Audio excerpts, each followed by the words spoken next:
Well, good afternoon. On behalf of the Brewer Foundation and New York University, welcome to the final debate of the 24th Annual International Public Policy Forum. My name is Andrea Sadberry. I'm the IPPF Executive Director. It is an honor to welcome you here to the historic Harold Pratt House as we prepare to witness the culmination of a truly global competition. In just moments, two extraordinary teams will argue the final debate of the 2024-25 IPPF. But before they do, I'd like to reflect on the incredible journey that has brought us here today. Since its founding in 2001 by the Brewer Foundation, the IPPF has stood as the only international contest that challenges high school students at no cost to engage in both written and oral debates on timely public policy issues. This year, 283 teams representing schools in 26 countries and 30 US states rose to the challenge, submitting essays on the topic resolved. Equitable access to pharmaceuticals should be prioritized over protecting intellectual property rights. From that impressive field, 64 teams advanced to a single elimination written debate tournament. They exchanged arguments via email in a months-long intellectual duel. Round by round, judges narrowed the field to the final 8 who have joined us here in New York as guests of the Brewer Foundation. Today, those students, the ones before you, won 2 oral debates, and now we arrive at this moment, the final round. Before we begin, let's take a moment to recognize the schools that earned their place among the Elite 8. Our quarterfinalists this year, and you can stand as I call your name, AlphaCo from California.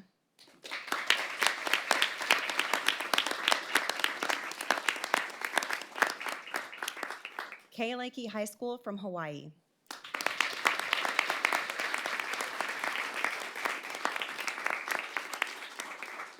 North Allegheny Senior High School from Pennsylvania.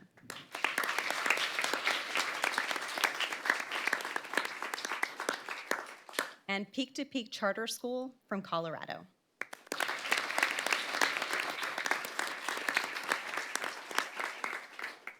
Our semifinalists are Westwood High School from Texas,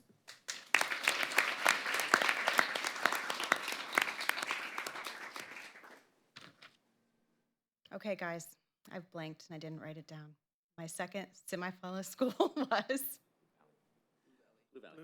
Blue Valley High School from Stillwell, Kansas.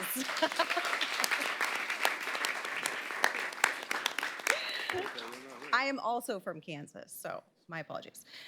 Congratulations to each of the 6 teams. Competing this afternoon in our final debate will be duPont Manual High School from Louisville, Kentucky. The team will compete against Carroll Senior High School. The team is coached by Anthony Brown. At this time, I'd like to invite the debaters to introduce themselves. Speaking for the Affirmative, my name is Anushka Velala, and I'm a sophomore. I'm Nathra Thumalapalli, and I'm a sophomore. And I'm Amber Lynn, and I'm a freshman. I'm Savani Babu speaking first. I'm a junior. I'm Victoria Fu, and I'm a senior. I'm Alia Jha, second speaker, and I'm a junior. Let's give them a round of applause.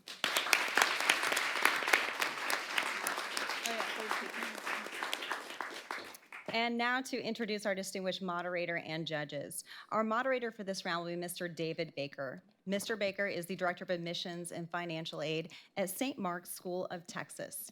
Prior to taking this position, he spent 16 years teaching public speaking at the school and serving as coach of the St. Mark's debate team. Under his direction, the St. Mark's debate program was named one of the 10 most successful programs in the 20th century. Mr. Baker was elected to the NSDA's Hall of Fame in 2003 and to the Texas Forensic Association Hall of Fame in 2006. Commissioned following his retirement from debate, the Baker Cup is awarded annually by the NDCA to the nation's most successful high school debate team. He is a member of the IPPF Advisory Board.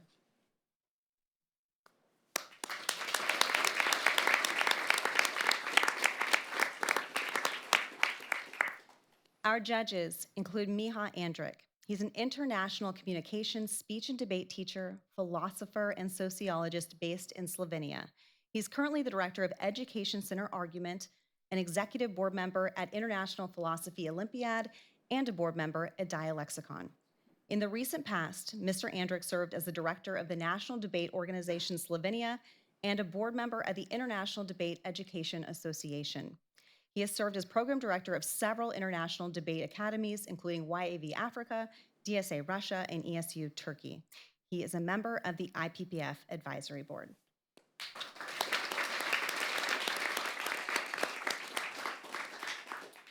Mr. Will Baker is the director of the NYU Global Debate Program. He also serves as Chief Strategy Officer for Baker Consulting Associates based in Dallas, Texas.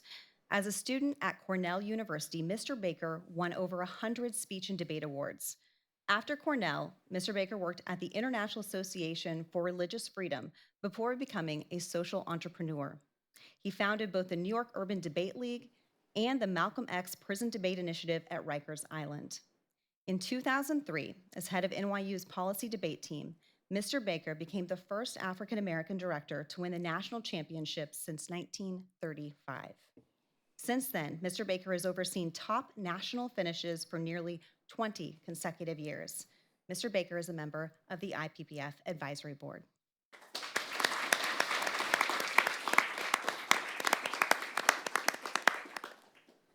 Mr. Trey Smith is the executive director of East Mountain High School, one of the top charter schools in the nation. He also serves as president of the New Mexico Speech and Debate Educators Foundation, which has secured over $750,000 in legislative appropriations for debate programs in New Mexico during the last 4 years. For over a decade, Mr. Smith served as New Mexico District Chair for the National Speech and Debate Association.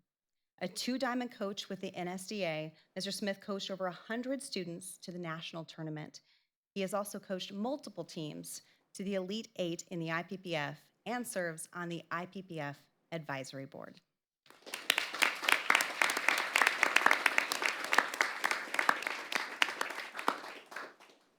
Mr. Alex Puy is the Zone Europe Chief Financial Officer for the world's largest brewer, Anheuser-Busch InBev, and is based out of Brussels, Belgium. Mr. Puy has over 14 years of financial experience in control, tax, business planning, treasury, and mergers and acquisitions. Mr. Puy was an award-winning high school debater at the Alexander W. Dreyfus Jr. School of the Arts in Florida. With his help, this team won the IPPF in 2006 and 2007. Mr. Puy now heads the IPPF Circle of Champions, our alumni organization, and he serves on the IPPF Advisory Board.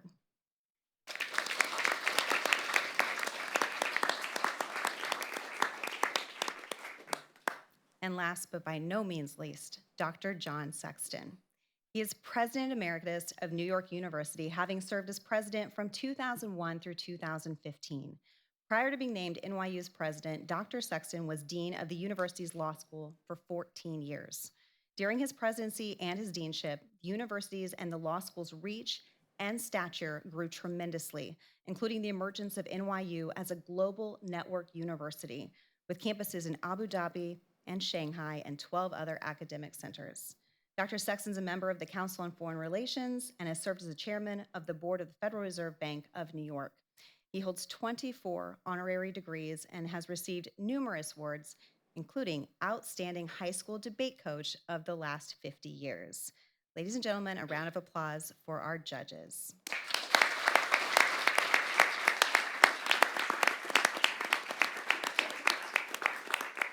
Finally, a quick reminder to please turn off or silence your cell phones. And with that, I will turn things over to Mr. Baker and we will get underway. Thank you very much, Andrea, and welcome everybody. We're going to start with opening speeches. The first one is by the Affirmative team, and this speech will be 8 minutes in length, and you may begin. Remember, about 30 seconds for the preambles. Go right ahead. Okay. Firstly, on some credits, I would like to thank my parents for always supporting me and exploring my passion for speech and debate along with policy. Without their support, I wouldn't be here today. Secondly, thank you to the Southlake speech and debate community for always being so supportive and uplifting. We all appreciate it. Furthermore, thank you to the Brewer Foundation and NYU for hosting this incredible debate event. We truly appreciate the time and dedication you all have put out for us. Shout out to Nicole, our NYU ambassador. But last but definitely not least, thank you to Coach Brown for always encouraging us to participate in this competition and believing in our debate potential. With this, I proudly present the affirmative case. Healthcare as a system was fundamentally built to serve the people. But while 2.7 billion people across the globe currently can't afford medication, excessive IP rights are stopping progress. We have always believed that this reality is not worth fighting for. Never been prouder to speak for the affirmative and change this notion. Firstly, on some definitions, intellectual property rights. These are defined as rights which enable people to earn recognition or financial benefit from what they create or invent. The IP rights that this debate will primarily focus on are patents, data exclusivity, and secondary patents. On data exclusivity, this is when an innovator's preclinical and clinical data remains off limits to would-be generic competitors, preventing competitors during that time from filing new drug applications based on the innovator's preclinical or clinical data. This is enabled through the use of secondary patents, which are obtained through processes such as evergreening and patent ticketing. The WHO defines evergreening as the strategy of obtaining multiple patents on minor variations of the same drug to extend market exclusivity and delay generic competition. Further, the EMA describes patent tickets as a dense web of overlapping patents that a company holds, making it difficult for competitors to develop similar or improved products without infringing on existing patents.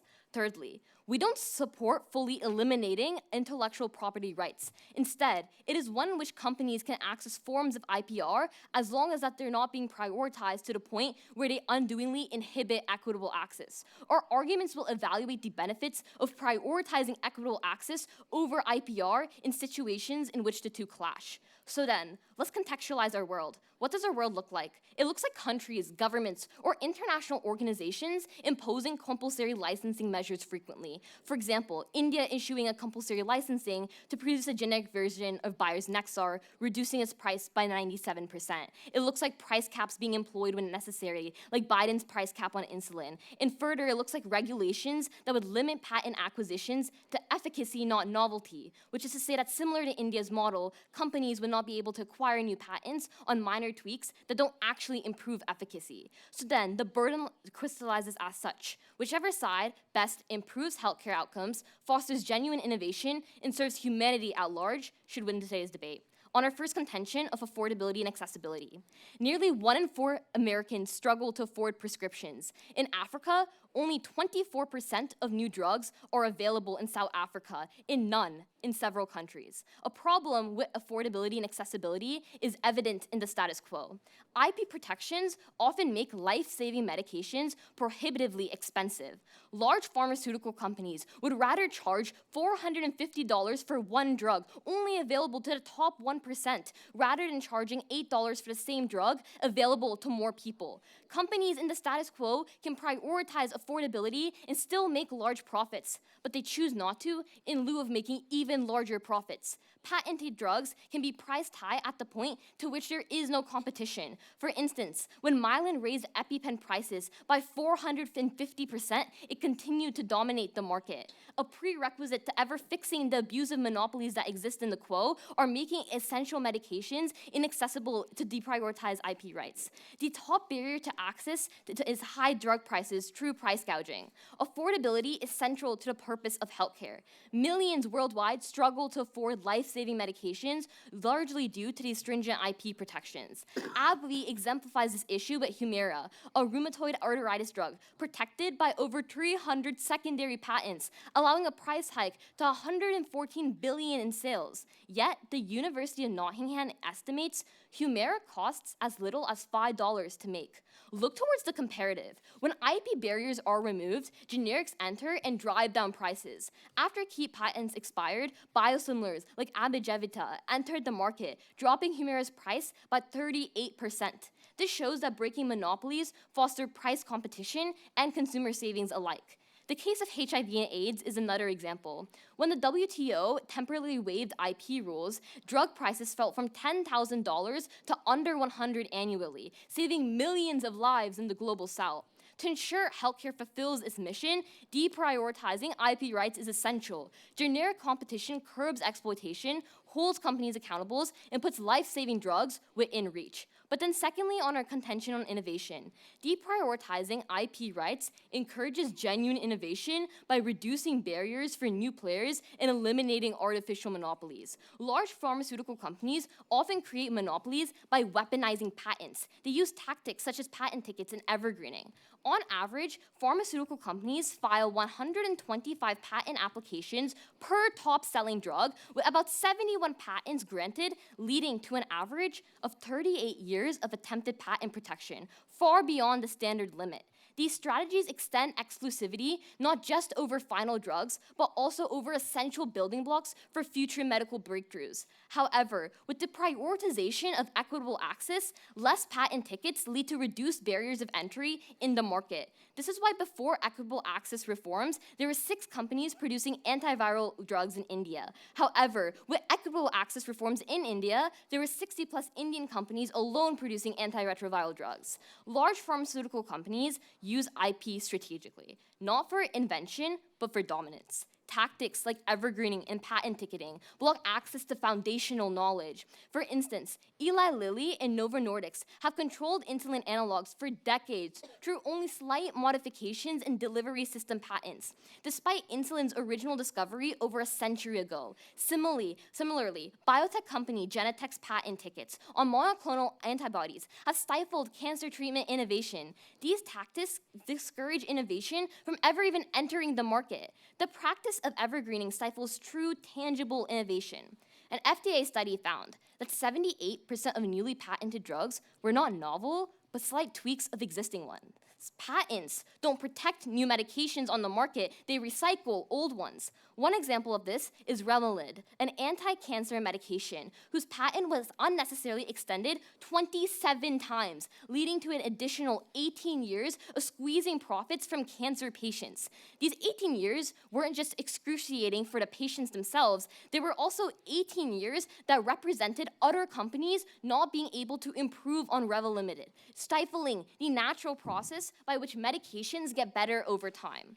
In a world with extended patents, there is no market incentive for companies to innovate and they create monopoly and they try to prevent any sort of competition. However, the affirmative world is comparatively better because with less IP in the affirmative, it will become increasingly more difficult for companies to create monopolies. Further, open access initiatives foster breakthrough science. Look towards the Human Genome Project, which made genetic data public, leading to advancements in diagnostics and treatment.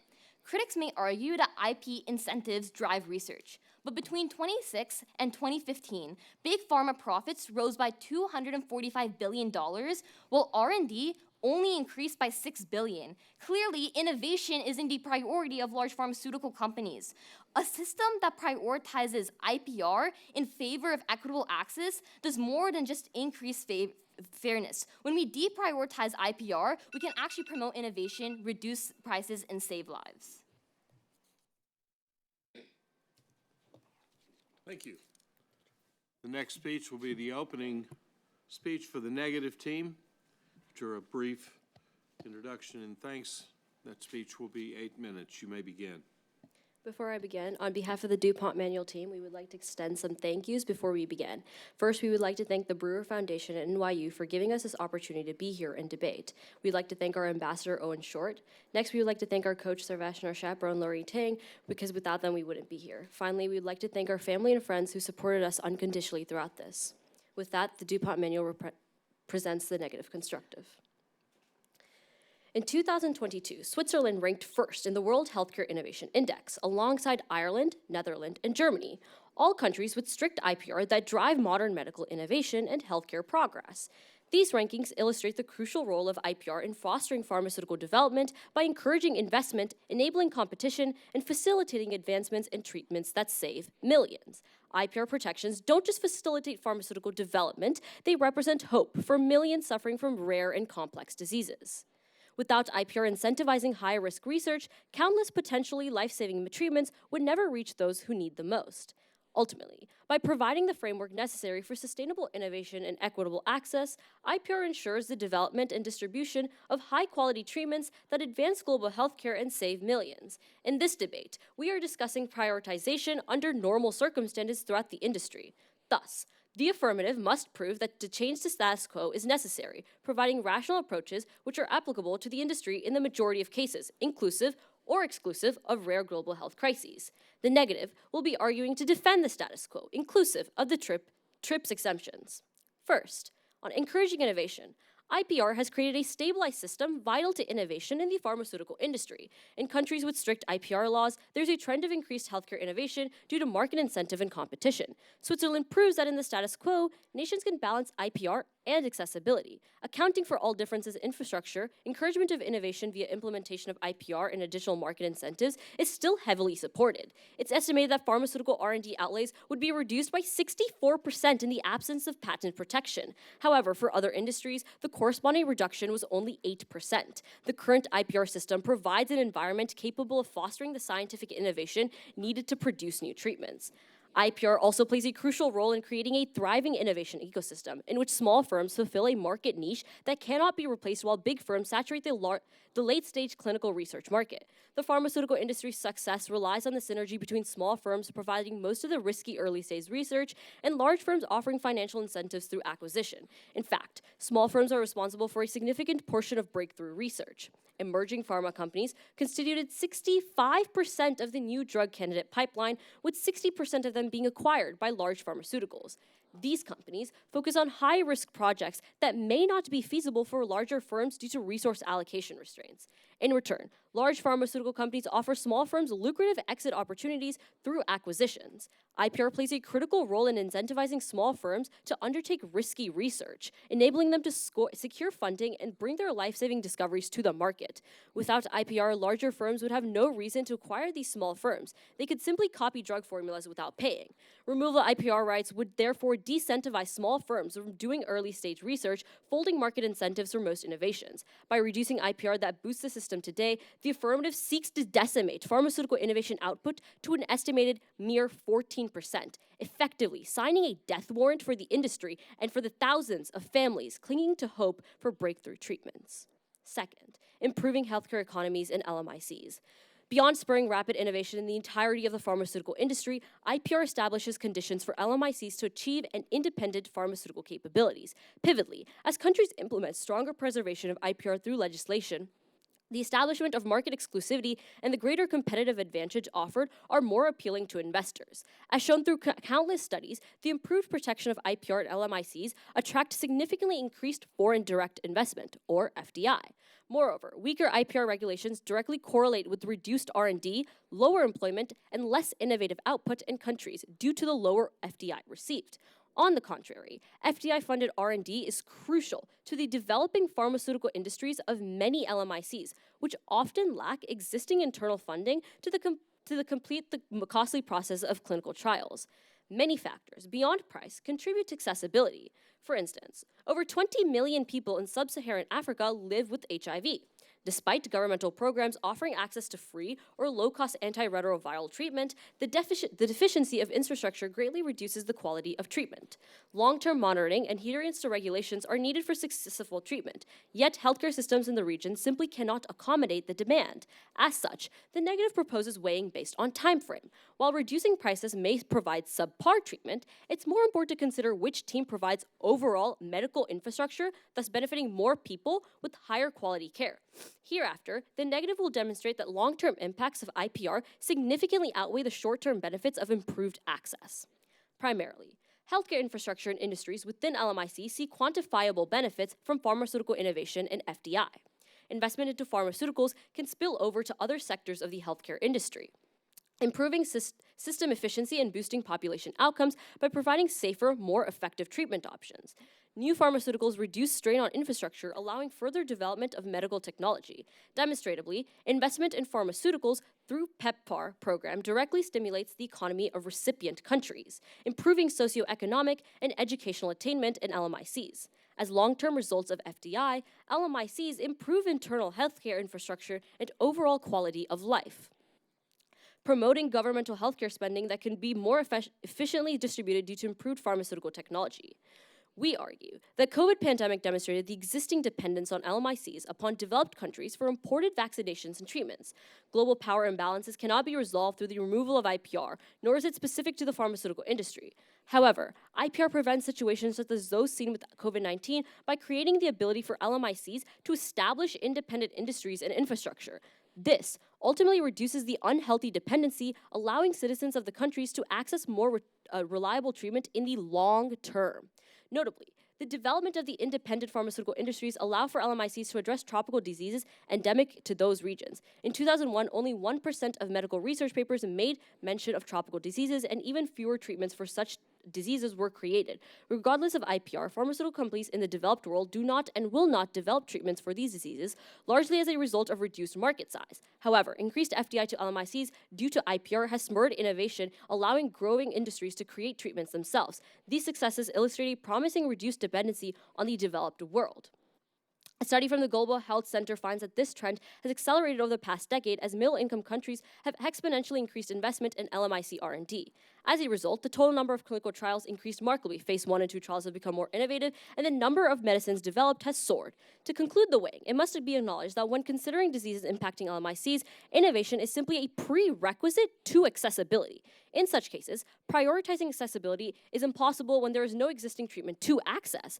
Limiting IPR sentences developing nations to permanent healthcare dependency. Communities battling unique tropical diseases will remain forever reliant on foreign aid, unable to develop treatments that could save their own people. Accessibility in the eyes of the affirmative does not account for nor ensure quality of treatments produced and cannot measure the lives preserved or prolonged. Removing IPR would devastate pharmaceutical innovation and sentence millions to a future without hope for new treatment. While the affirmative focuses on short-term price reduction, they ignore how dismantling IPR would collapse research into rare diseases, eliminate breakthrough treatments, and condemn developing nations to permanent healthcare dependency. The affirmative solution not only fails to address accessibility, it destroys the very system, creating life-saving medicine and allowing LMICs to develop their own pharmaceutical capabilities. The choice is clear. We can protect IPR and save lives through continued innovation in the long run, or sacrifice future cures in a misguided attempt to accessibility. Thus, we are proud to negate. Thank you. Brief pause. We'll have 90 seconds of consultation preparation time before we have the second speeches, starting with the affirmative. 90 seconds from now.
We don't have mics. Oh, they're active now. I think they come over there.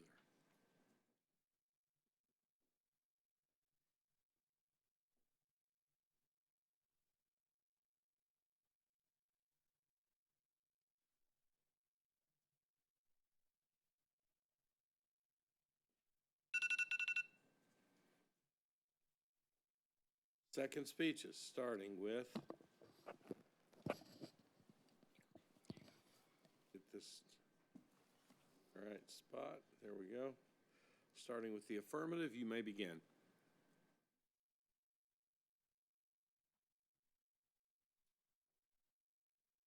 Disease solvency is like a bridge. On one end, there's innovation, and on the other side is the people. The negation loses the debate when they effectively destroy that bridge that connects innovation to the people, rendering the innovation they champion so much useless. So proud to affirm in this debate. In this speech, a few things to expect. First, I'll be going over some notes on framing before going over our case and attacking theirs. So first, right at the top on some framework and burdens, I'd like to point out to you something that's actually going to be very damning for their side. They claim that the negation is the world of the status quo, but that's actually really bad for them because that undercuts all of the offense they tried to gain in their second contention.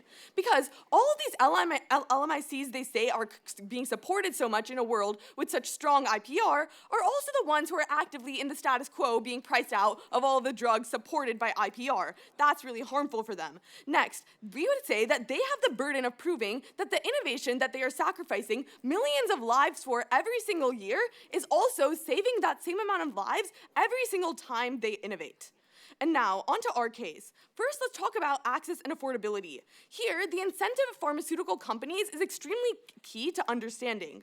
Understand that these pharmaceutical companies are extremely profit-driven. So, any opportunity at all that they can get to maximize their profits, they will utilize to monopolize them and also be abusive with them. So, in a world with IP rights, what the negation really has to engage with is the fact that things like patent thickets and evergreening are things that actively happen and happen at a large rate, where these companies are covering every single step of their development process in order to gain the maximum amount of exclusivity and price people out to a point where they're able to price gouge for the most valuable consumers. That's really key. But then second, affordability is the central purpose of healthcare. If they can't solve for that, they lose this debate.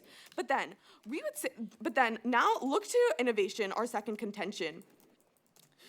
Secondary patents limit other companies from innovating upon the old drug and even creating new drugs because they depend on patented building blocks that they have tons of patent thickets around. These large companies have tons of patent thickets around.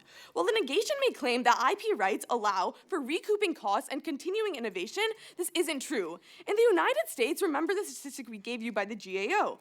Pharmaceutical profits rose by $245 billion, while research and development only rose by $6 billion, meaning that they don't actually need all of these egregious profits in order to continue innovating. We actually fix these profits and make sure that companies have the true incentive to continue innovating because they're forced to on our side of the house. They have to in order to compete because they're not insulating themselves from competition like they would be with all of these stringent IPR. But now, let's go on to their case. On their first contention of innovation, let's break this down really into a question of intent and capability. When it comes to intent of companies to continue innovating, you're always going to see that increase on our side of the house. On our side of the house, understand that innovation isn't solely driven by private exclusivity. Historically, sustained rates of innovation have transpired under systems with loose IPR, with profits derived from innovative lead times and manufacturing capabilities. Further, then, competition decreases in their world. This is true because of all the statistics and examples we gave you of companies being able to extend their patents egregiously and also patent thicket, meaning that other companies can't actually compete with them. They're insulating themselves from competition, meaning that the innovation that they champion so much isn't even actually happening in their world. In our world, you see innovation increasing because there's more competition. Companies are actually forced to compete with each other and actually innovate. In their world, companies can get away with making profits by just extending their IP rights and just doing these abusive practices that are allowed in their world in the status quo. Then, on capability, they like to talk a lot about how small businesses and startups who are able to be risky can't innovate on our side of the house. But if anything, you turn that argument on them. If anything, small firms are way less likely to innovate on their side of the house because of all of these patent thickets and things that restrict their ability to gain access to data. Data sharing is much more likely on our side of the house when you see things like the Human Genome Project. On their side of the house, you see all of these patent thickets, all of this data exclusivity that's inhibiting companies from continuing to innovate. Then on LMICs, they can see that their world is a status quo. If it's the status quo, then they also have to engage with the fact that many lower middle income countries in the status quo also can't access medications because they're being priced out of medications that are so heavily patented. But then secondly, strong IP rights doesn't directly correlate to increased domestic innovation capacity. They have to actually give you a concrete example of domestic capacity increasing if they want to access this argument. They say new pharmaceuticals reduce strain on infrastructure. They don't actually explain to you how this happens, nor do they explain to you how these new pharmaceuticals can happen when companies insulate themselves. So proud to negate.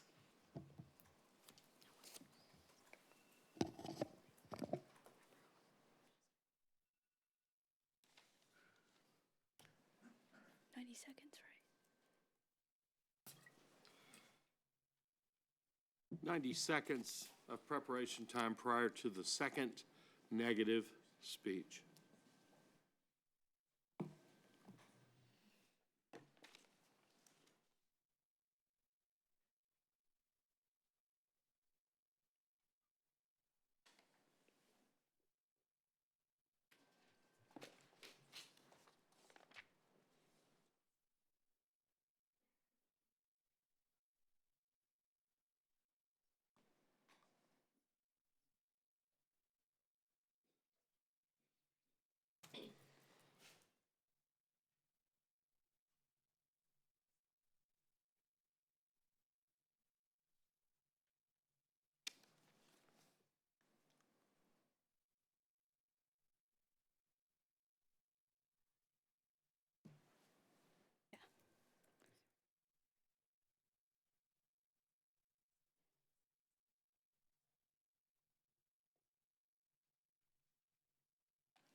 All right.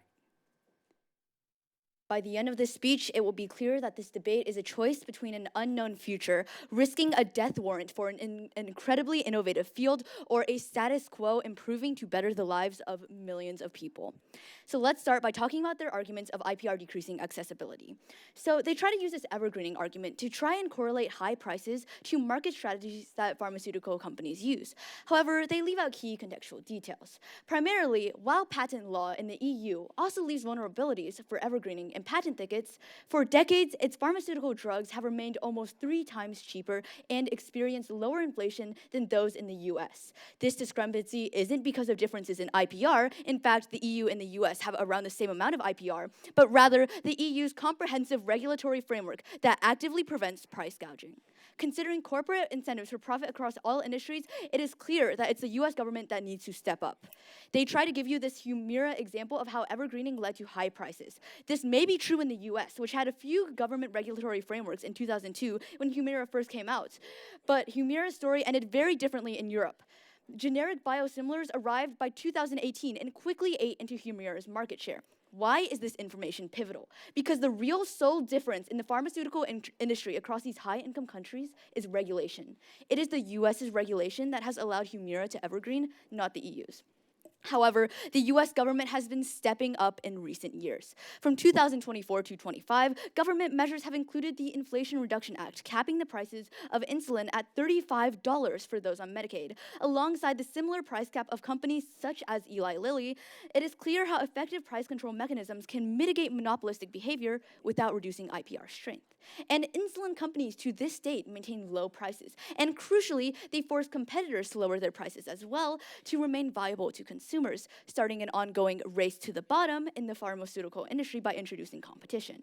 And then furthermore, pharmaceutical regulation already has widespread bipartisan support. As of October 2024, there are multiple bipartisan bills in Congress which are meant to close regulatory loopholes, establishing a governmental framework similar to the one in the EU. What does this mean?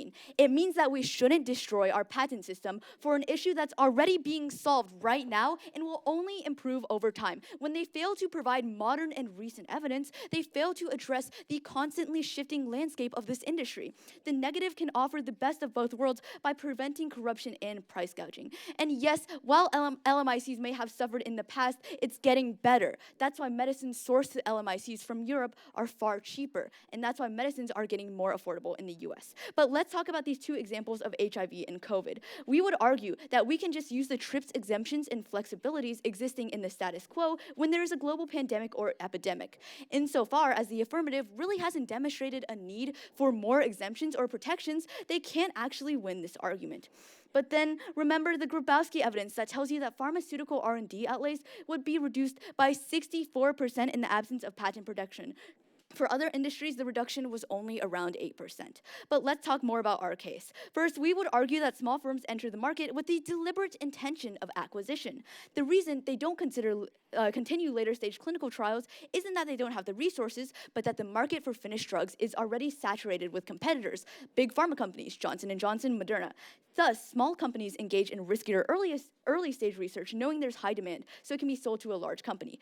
That's why they make up nearly 65% of breakthrough research, disputing the affirmative's claims that patent thickets stop that, because if it was true, we would have seen small firms not innovating right now. This pipeline spurs competition, reducing the vertical integration of development and therefore reducing monopolies. Without IPR, small firms' early stage research would simply be taken and used by large firms, something they even argue for themselves when they talk about broad research sharing, and I would say that actually increases monopoly further, increasing prices and giving big firms free leverage to do what they want with stolen early stage resource. But then remember, on FDI, IPR benefits LMICs in the long run. This is because consistent IPRs lead to foreign direct investment, and FDI leads to better overall development since there are more resources to be put into developing infrastructure. This pipeline ensures continuous access in the long term, as the main access issues in the status quo are based on cold chain distribution. There just isn't enough infrastructure to distribute medicine. Remember the HIV example where antiretrovirals failed because there simply wasn't enough long-term monitoring infrastructure. That's why Stevani tells you that prioritizing accessibility is impossible when there is no existing treatment to access. Eliminating IPR sentences developing nations to permanent healthcare dependencies without treatments for places there. That's why they barely respond to the immense benefits of FDI. They simply can't dispute it because they know it's true. I urge a negative ballot, and I've never been prouder to negate.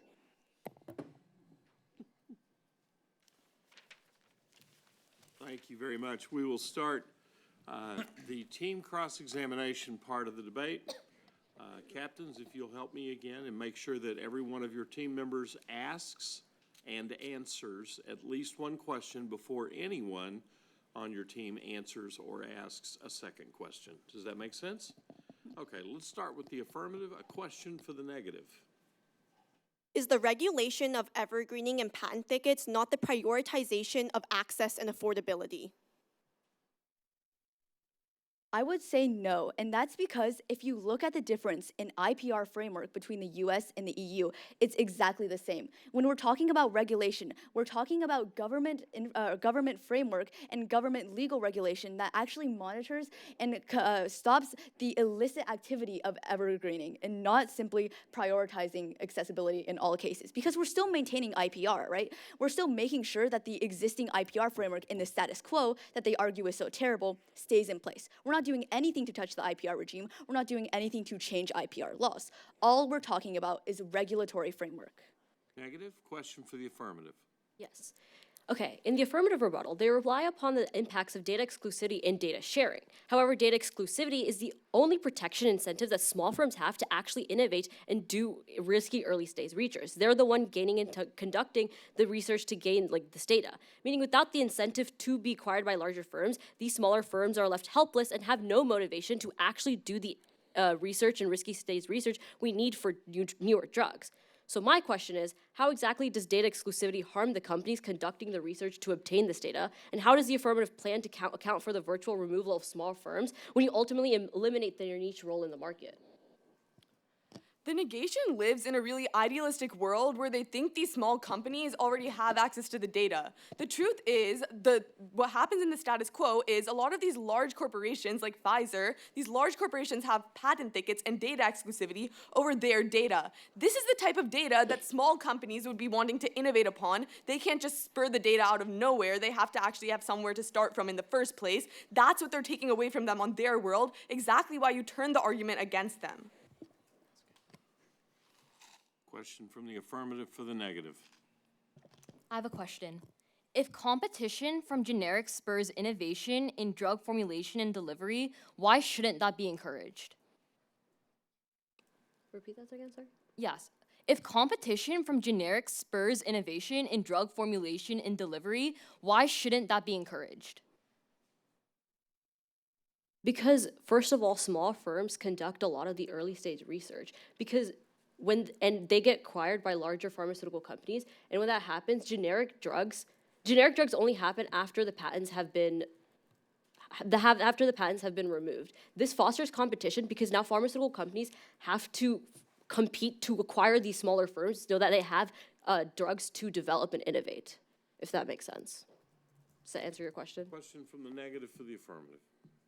So since we were unable to obtain a clear affirmative stance on the role of FDI and the importance of independence in the global production of pharmaceuticals, we would like to expand upon FDI. FDI plays a crucial role in the development of independence of LMICs. While the affirmative claims to champion for LMIC access, they in reality champion for lasting dependency. So how do you plan on removing this dependency if you are removing IPR and their ability to receive FDI? Yeah, so let's make one thing straight. The vast majority of companies that are actually innovating or creating these new drugs are in more developed countries, meaning that less developed countries or countries that are still developing don't have the ability to access any drugs right now unless they're from a more developed country. This is stifling their market. This is making it so that they themselves have to rely on other companies and on other countries, and those other companies and other countries can exploit them and ensure that their people cannot get access to the drugs that they need. You change that when you allow generics to enter the market, and then anyone in any country, regardless of development, can now create more drugs. Affirmative for the negative.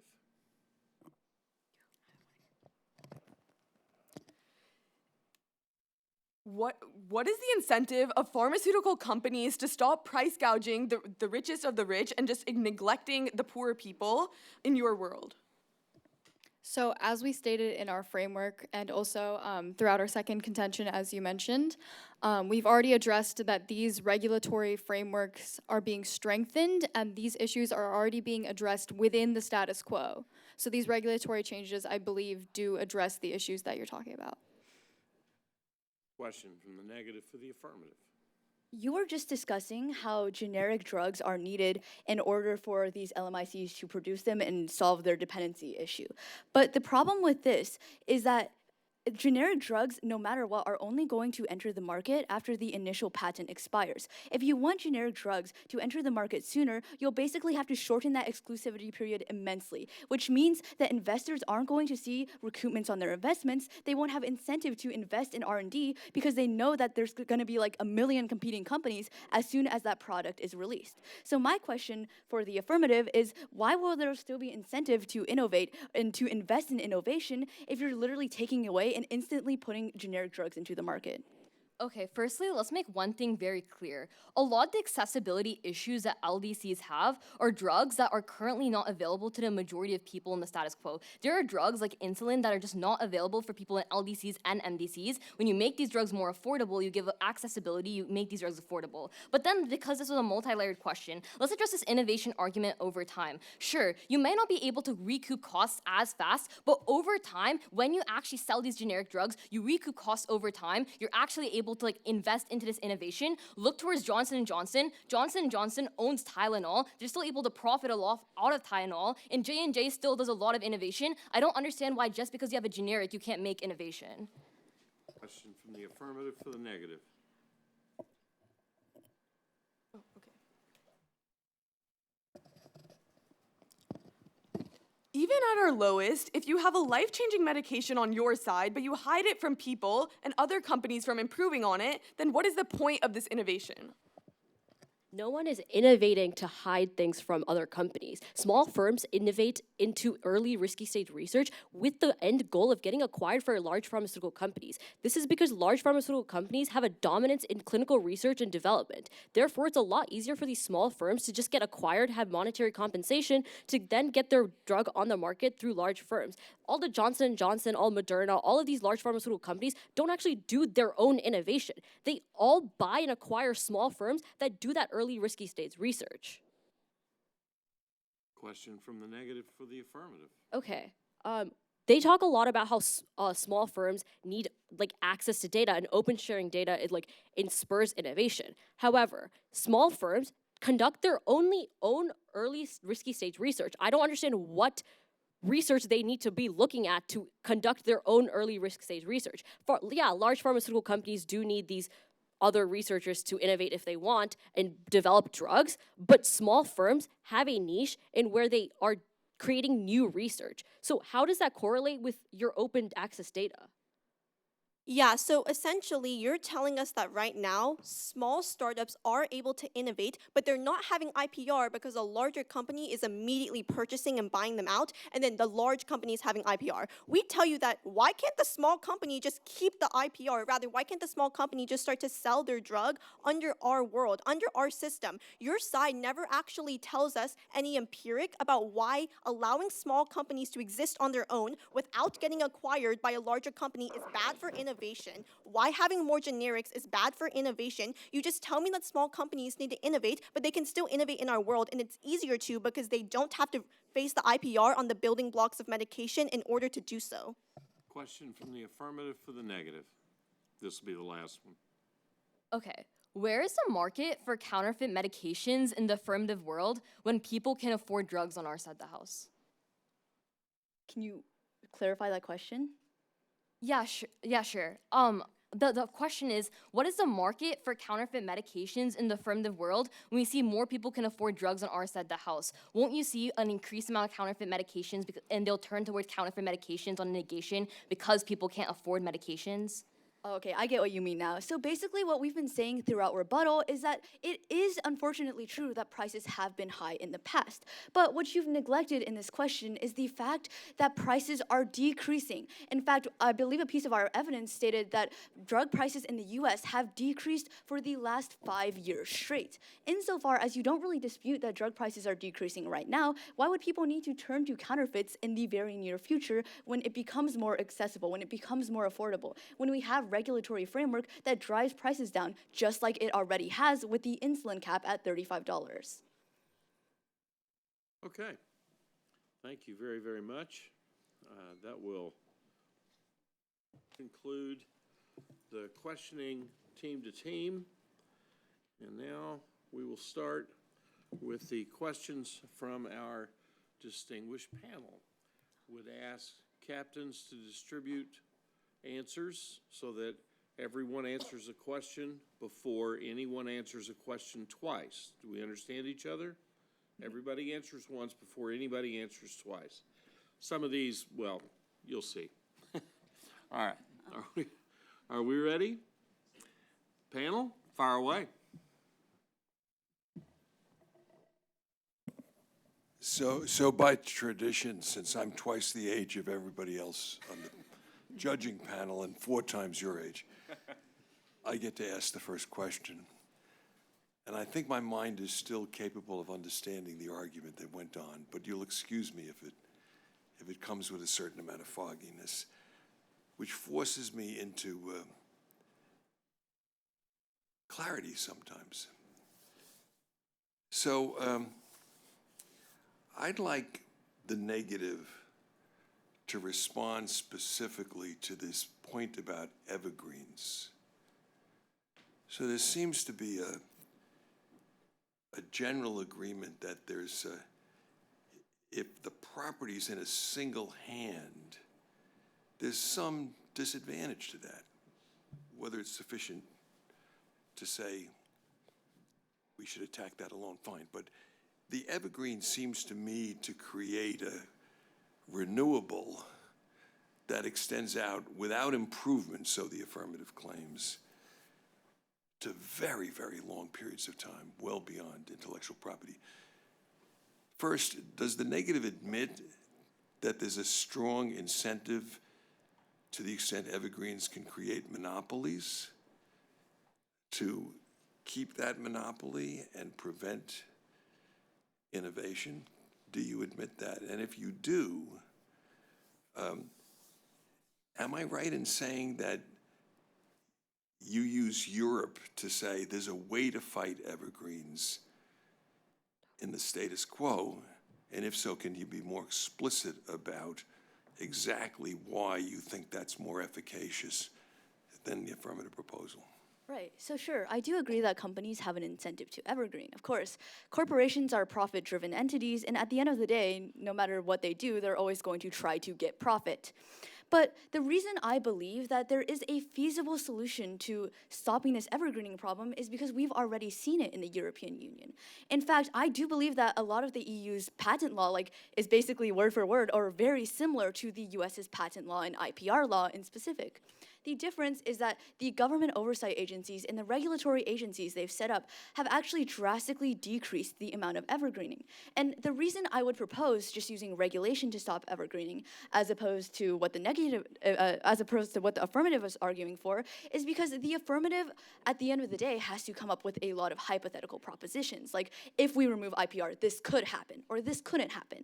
So I say, why would we gamble on such an unknown future when we could stick with what we're doing right now, which we know is improving, which we know can be efficient and self-sufficient, as we've seen in the European Union, and which we know will ultimately and basically guaranteed have a better outcome for all people. Questions? I follow up on that. You're pretty hardcore defending the status quo, it feels like, and you'll have a pill that costs $30 in Canada, $300 in the United States. And without using the term regulatory framework or market share or trickle down, how can you justify that and really bring it back to the topic at hand about that equitable access? So when we're talking about evergreening to extending patents, the affirmative argues that evergreening reduces innovation, which then reduces access to niche drugs that help really niche diseases in itself. But the affirmative argues that innovation isn't in correlation with evergreening. That's because innovation happens with large pharmaceutical companies, whereas they miss our link where we talk about small firms innovate independently before they get acquitted. This means that innovation, their incentive for innovation still exists under our world. But with evergreening, as Victoria mentioned, a lot of regulatory frameworks within the United States can solve back for this evergreening and is already currently being planned to solve back for. Therefore, access can happen both within the negative world without the hypotheticals that the affirmative propose. We know that right now what's working for innovation, and we know that evergreening is going to go down because of the regulatory frameworks. And I think a lot of what contributes to that is just the sheer power that pharmaceutical lobbyists and lobbying in general has in the US. We know that over the past 2 decades or so, there's been a lot of reforms against lobbying because, simply put, the US government system has not always been great about not taking bribes or similar to that from corporations. But with the reforms that are happening, I think we'll see a really big decrease in the influence that these massive corporations do have over policy, and I think that is also contributing to the new regulatory reforms in the government. Question for the affirmative. I'd like to ask a question for the affirmative. You guys are saying that you don't necessarily advocate for a world without IPR. But you haven't really explained, what that limit is. Is it years? Is it money? Can you give me a little bit of flavor to understand? They're saying I'm treading into the unknown, right? So give me a little bit of flavor about what your world looks like, please. Okay, in our first speech, we gave you 3 things that you could cleanly see as mechanisms of how our world would look like. First, we told you about compulsory licensing, which is when a country or an international organization, like the World Trade Organization or the World Health Organization, basically just forces companies to license their patents and license their formulations so other companies around the world can create generics and cheaper versions of their previous drug that they had a patent on. That way, the prices decrease a lot. We gave you an example in India where this occurred for a specific drug. The price decreased by 97%. But then secondly, we told you about price caps, which would exist in our world. They also want price caps, so that's not necessarily unique. But okay, continue. Okay, please. and then the third thing we told you about is how we would limit patent acquisitions to specifically being about efficacy and not just novelty, which means that you would be only able to acquire patents on drugs that truly do something to change the efficacy of the drug and make it more effective. Questions?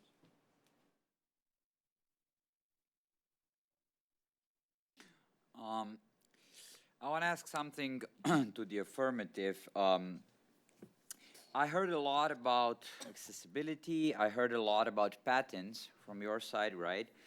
But the topic also mentions intellectual private property, and I haven't heard a lot about private property. and I'm a philosopher, and I would like to hear something about the principle of private property and what is your stance towards protecting private property, in this case, intellectual private property, right? So what's your stance on this as a principle governing the society and so on? So just to clear out, what's your strategy here? What's your position on that in relation to the arguments you presented?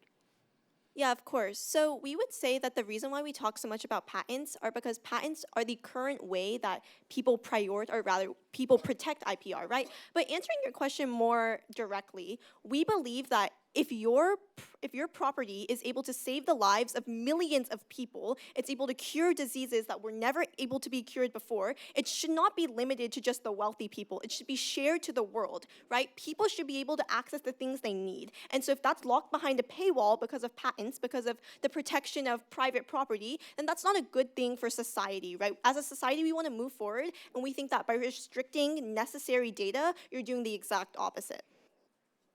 Questions? A question for the negative. The way this is shaping up, both sides are kind of talking about these concepts as ideas, not as specific. So for example, when you talk about the notion of equitable access, it appears that we're not necessarily going to get to equitable. We'll still pay, a couple $100 more than Canada, but that's better than it is anyway. What is your definition of what equitable access actually looks like in terms of the goals that would be the result of the negative advocacy? We would say that with the nature of the resolution being across an international scope, we need to cover LMICs as well in access. So this means not only having access to maybe affordable drugs, but also having access to be able to produce and be able to buy and purchase these drugs in a way that their populations can access them. As well as the fact that LMICs need to have consistent access to these drugs, which only happens in the long term. The negative proves to you that the long-term benefits exist in the negative world, whereas the affirmative only has short-term benefits to these access on through compulsory licensing or other TRIP agreements that already exist in the status quo as well. However, also, equitable access means, as Alia mentioned, on the international stage, can mean a lot of different things. And in this round, I think it's important to recognize that LMICs need consistent access. And that's only happens through the negative. Yeah, and I get there's some challenges with their TRIPS definition. They're also guilty of this. I'm not saying that you all are alone, but yet again, we just visited that circle. So let me try this again. I get that you are also saying we need equitable access for producers. Check that box with you on that ride. Still asking, are you all therefore punting the notion of equitable access for users or not? And if you're not, what does that look like? I think what we're proposing here is that we simply prioritize IPR over equitable access. Not that we completely disregard the idea of equitable access, but the thing is, by prioritizing IPR, you're creating the ability to have the long-term independence that actually leads to equitable access. Otherwise, as Sivani and Alia said, you're really just depending on the generosity of higher income countries and these things that may or may not happen in order to consistently give lower middle income countries the same level of medical access. Question for the affirmative, maybe? Anybody? Does the affirmative believe that the infrastructure exists to provide in the less developed world access to these drugs, even if they are created? Yeah, okay, so we tell you two things in case. Firstly, one, the prerequisite for accessibility was affordability. We see in many LDCs and MDCs, you could actually have these drugs getting out to people if they become affordable. When we make these drugs cheaper, we can actually get them to people. In terms of infrastructure, we can say that, yes, there is less comparative infrastructure in these LDC nations, but a prerequisite for them even developing this infrastructure is them making sure they would actually have access to these drugs. Why would these LDC nations ever have the incentive to ever develop this infrastructure when they never even had access to the medications in the first place? When you gave this affordability, you actually created this incentive to create this sort of infrastructure, and you'd see more of it on our side of the house. If I understood the negative correctly, let me ask a follow-up, okay? If I understood them correctly, they would say that affordability is only the first pontoon of the bridge. where are the doctors or nurse practitioners in the field? Where are the tents to which people come to get diagnosed specifically? Where's the equipment to make that diagnosis with a very, very rare form of cancer that then matches the patient with the right drug, even if the drug's affordable? Yeah, if I could just follow up on that.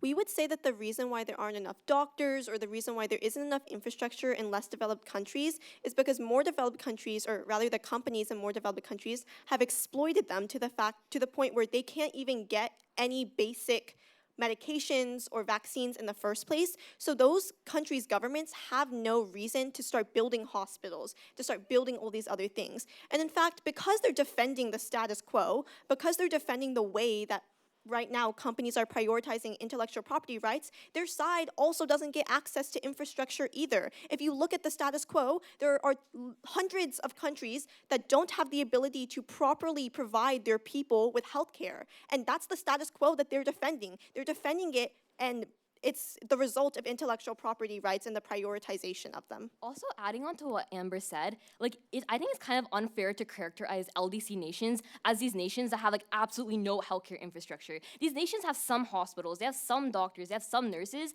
but even if you believe they have a limited amount, this limited amount doesn't have access to the things they need to actually help their people. So I think giving them this affordability is a prerequisite for ever even helping people in the first place. Okay, I'm sorry, I don't want to monopolize, but I do want to make you sharpen your thinking a little bit. We're not talking about getting people measles vaccinations here. We're talking about cutting-edge research. We're talking about the domain of novel intellectual property. And that requires a very sophisticated infrastructure to match the patient. So I mean, in much of the world, when you talk billions of people, because you're making the argument for, the philosophical argument for cure them all, we don't have the doctors to get them measles shots. But even if we do have that, you need a specialist to find out which of these very advanced drugs is going to be matched. I just want to know how you're going to address that, because that's the other pontoon of the bridge, they argued, if I understood it correctly. The truth is, solving for things like intellectual property rights and the monopolies they create, that is a prerequisite to addressing any of these other accessibility curves, because you have to be able to make the drugs affordable in the first place in order for it to matter, to have that you have these doctors there or you have any of these other sophisticated technologies there.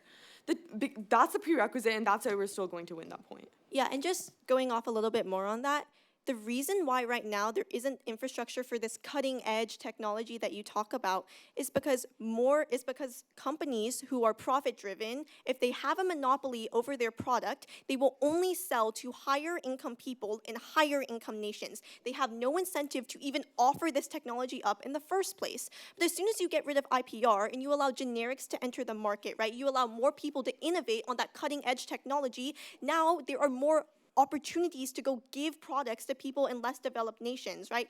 Companies have a limited scope. They can't give products to everyone, so they choose to give products to the people that they think can bring them the more profit. But when you have multiple companies now doing that, now they can access less developed countries. Now they can access the people who need it the most, because there are more opportunities to do so. There are more outlets to do so. There are more companies, so there's more outreach as well.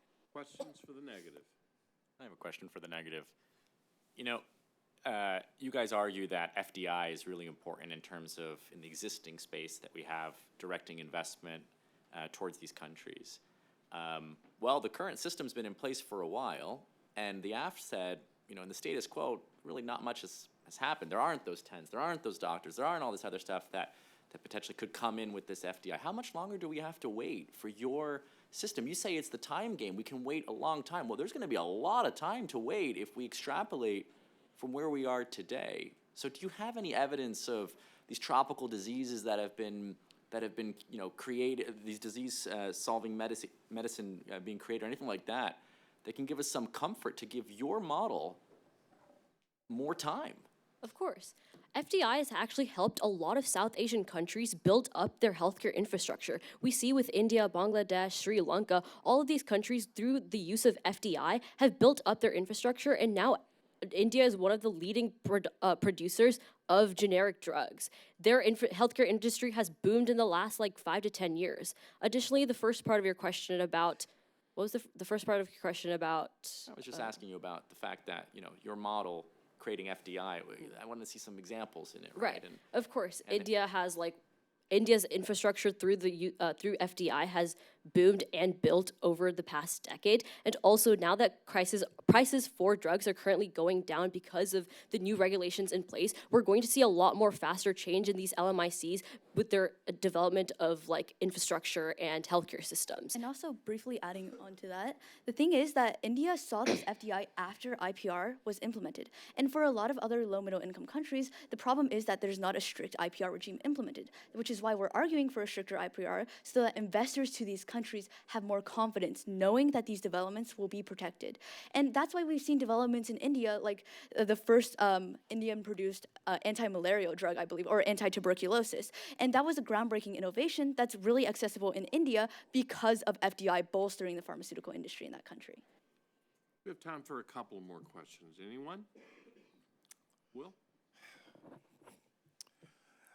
F, I'm kind of confused now. Apparently, India's health system is amazing now, which I didn't know until just that portion of the debate. So they have an amazing infrastructure. They're doing all this great stuff. In fact, they've come up with these great anti-malaria drugs. Yay them. Is the neg just delusional at the moment, or have we in fact made all these changes and we really don't need the affirmative? What we were pushing to you from our case is the idea that we were going to actually adopt a system more like India's model. In India's model, what they actually do is limit patent acquisitions to efficacy rather than novelty. That's something we told you from our first speech. They can't come up here and questioning and try to say that that's something on their side. No, it's something we gave you from our first speech, that's how our world would actually be looking like. Yeah, India has pulled out of the TRIPS agreement, meaning that they now have less stringent IPR. So I knew they were going to say that they're going to say that was their model.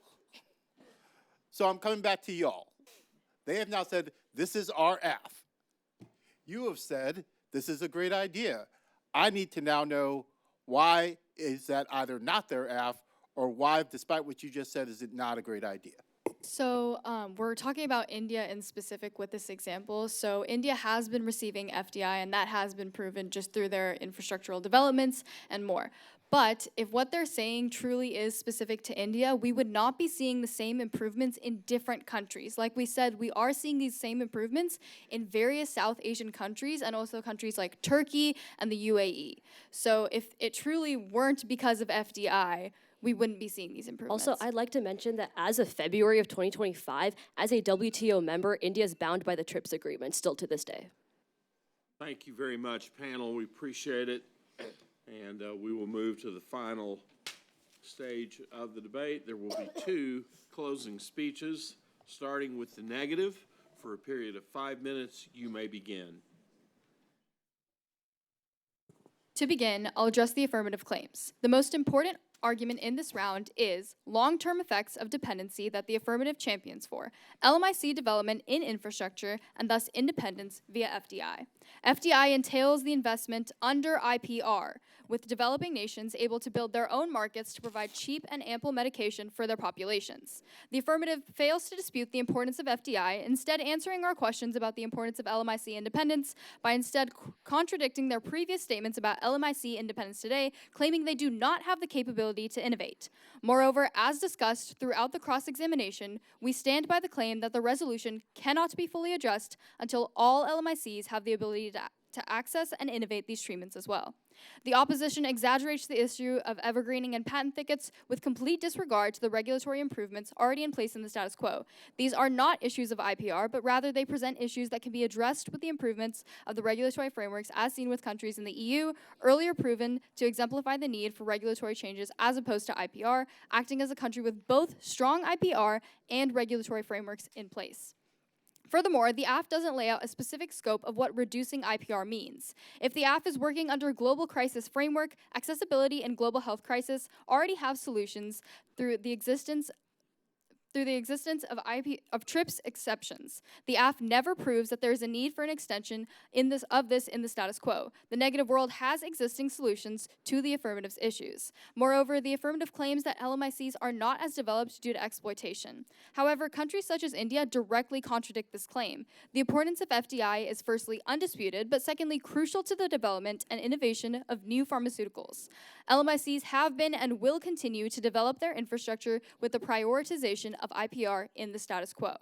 They tell you that LMICs don't have access to cheap medications, and that's a prerequisite. To disprove this, let me repeat what we tell you in the case. In sub-Saharan Africa, HIV and AIDS antiretrovirals were made free or incredibly low cost, but the issue was still long-term monitoring and treatment, of which the infrastructure simply didn't exist. The only way to attain long-term equality is by bolstering LMIC economies to equal levels. Remember what we told you. Prices of pharmaceutical drugs have been decreasing for 5 years straight. This is because of recent changes in regulatory infrastructure and decreasing power of pharmaceutical lobbies. Prices to drugs for LMICs are going to continue to decrease, as demonstrated by the $35 insulin cap. Remember that the span of the resolution covers more than just a single or rare instance. Thus, both teams must argue for the prioritization of either IPR or access under the majority of cases, not the minority. Else this debate would be futile and evaluated upon a case-by-case basis rather than a full spectrum of applicability. With this, the negative argues for the prioritization and preservation of IPR in the status quo, inclusive of the TRIPS exemptions currently available and implemented with the prioritization of IPR in the status quo. Now onto our own case. Recall that we say on innovation, pharmaceutical industries rely on a niche dynamic that is fostered by IPR. Small firms make up nearly 65% of breakthroughs through research, with 60% getting acquitted by large firms. This happens because small firms work exclusively on breakthrough research due to having the market niche. So large firms mainly focus on development and less risky on breakthrough research due to resource allocation.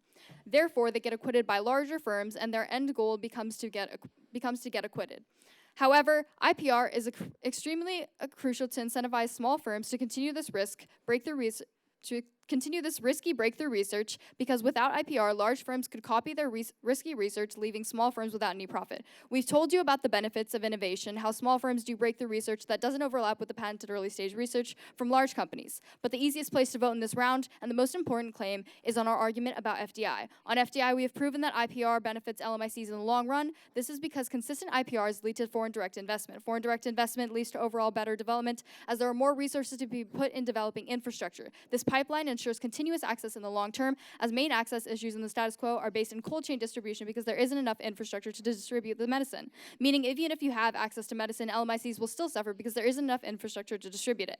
FDI allows for more resources and money into infrastructure development that directly solves the cold chain distribution issue, ensuring continuous access in the long term. Countries like Bangladesh, the UAE, and Thailand have seen enormously increased FDI after increasing IPR.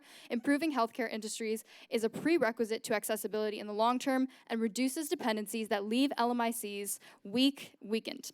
Thus, we proudly negate.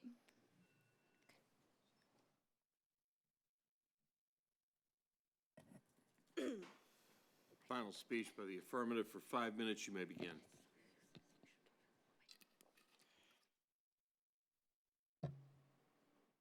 Behind the polished promise of innovation lies a pharmaceutical system that rewards exclusivity over impact. By centering equitable access, we don't just redistribute medicine, we redefine what it means to be progressive. So proud to end off the debate today.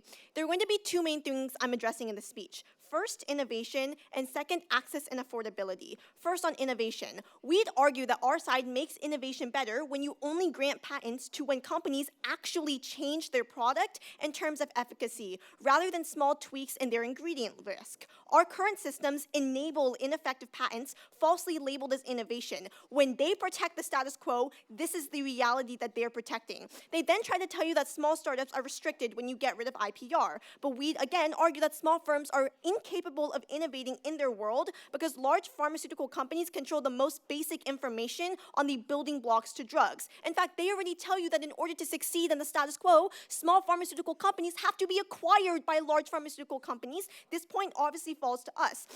Because here's where they contextualize our world wrong. We don't completely get rid of IPR. That's why we think it's a good idea that we replicate India's current system that has FDI as well, because we ensure that medication is accessible before prioritizing profits for companies. We want to ensure that innovation is actually substantial before mindlessly giving patents that give exclusivity for over 20 years. There is no explanation on the negation on why it takes 37 years to make profits back and continue to function as a company. We'd argue that companies can still recoup profits without accessing market exclusivity. If they're on the market, they're selling their drug, they're making a profit, and they continue to innovate because they're still functioning as a business. They never give you any empirics or statistic about why innovation decreases when you limit patents but still allow them to be on the market. On their side, you're killing people in the name of recouping costs. Let's examine how many people actually die and the amount of time it takes in their world to recoup profits. Patents exist for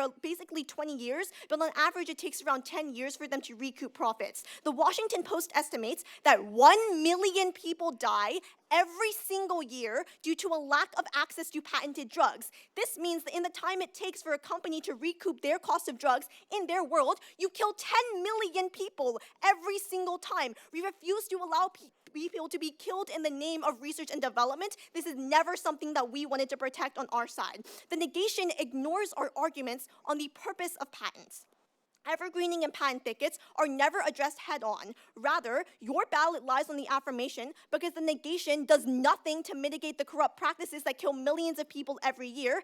Ethically, the affirmation wins on all fronts. The only response that they give you to evergreening is that they have regulation. Because in the final attempt to mitigate our impacts, they tell you that the issue is not patents, the issue is poor regulation. But regulation is a byproduct of prioritizing equitable access. Let's look to the EU. The EU Commission has cheaper medications because of price caps. If you remember, that's something we addressed in literally our first speech. Price caps exist to make drugs more affordable and more accessible. That's what prioritizing equitable access is, and this falls to our side.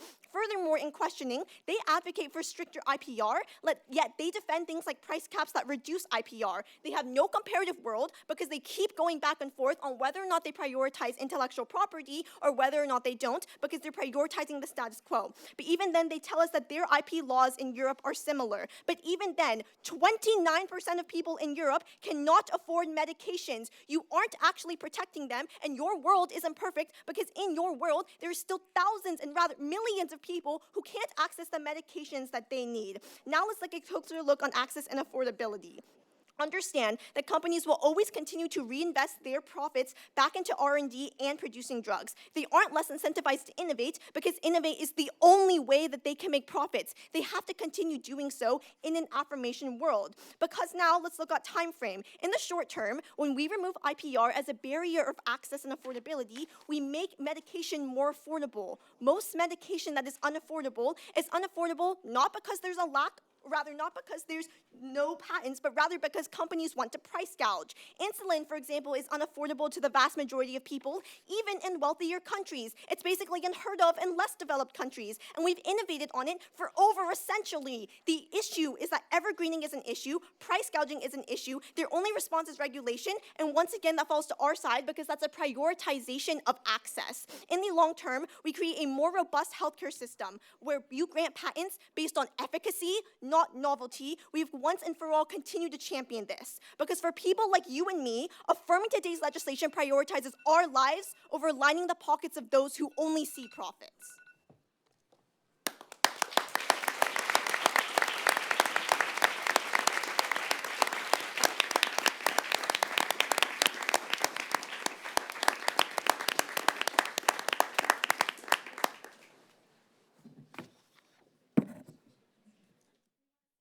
Big thank you to Mr. Baker, to our judges, and to our distinguished debaters. Congratulations on a great day. 1 hour from now, we will name the next IPPF World Champion. They'll receive a $10,000 grand prize and the Brewer Cup. But for now, we will adjourn. You can join us in the Greenberg Room for the reception.